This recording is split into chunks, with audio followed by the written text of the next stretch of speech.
Uite-l pe Blue, ce frumos este. Blue e cățeluș bun. Cățeluș amuzant și chiar și cățeluș bun are năsoiul ăsta. Nu îl are degeaba. E cățeluș drăguț. Și Leu l-am îndrăguț. Lou. Ce zic lui Blue?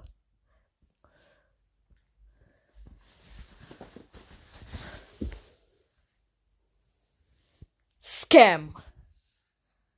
Cățeluș.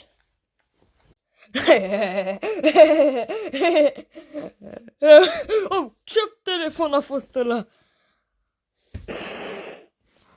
Un telefon mai vechi, dar este stricat. Bateria este uzată. Se numește Samsung Galaxy S5 ăsta.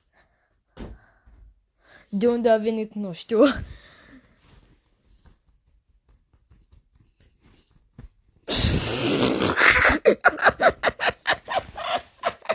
Ce te scarpine atât? Atâta! Atât, virgulă. Atât și t. Atât. Și cățeluș amuzant. Cine o fi? Ce cățeluș? Și o cățeluș. Uite-l, bă, pe cățeluș. Da.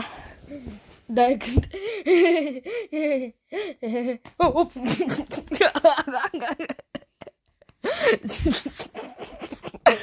Iar ai părut tu, cinciule.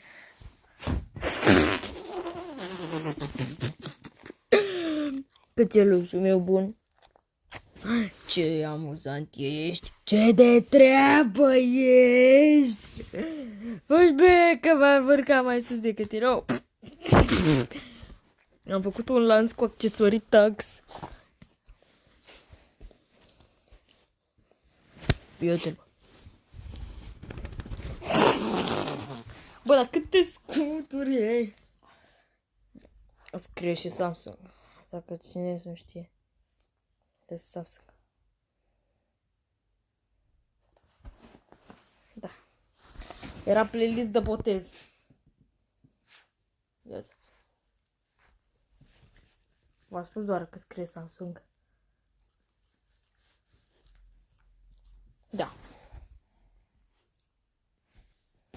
Da, cățeluș. Hai că filmăm și partea 2. Gata!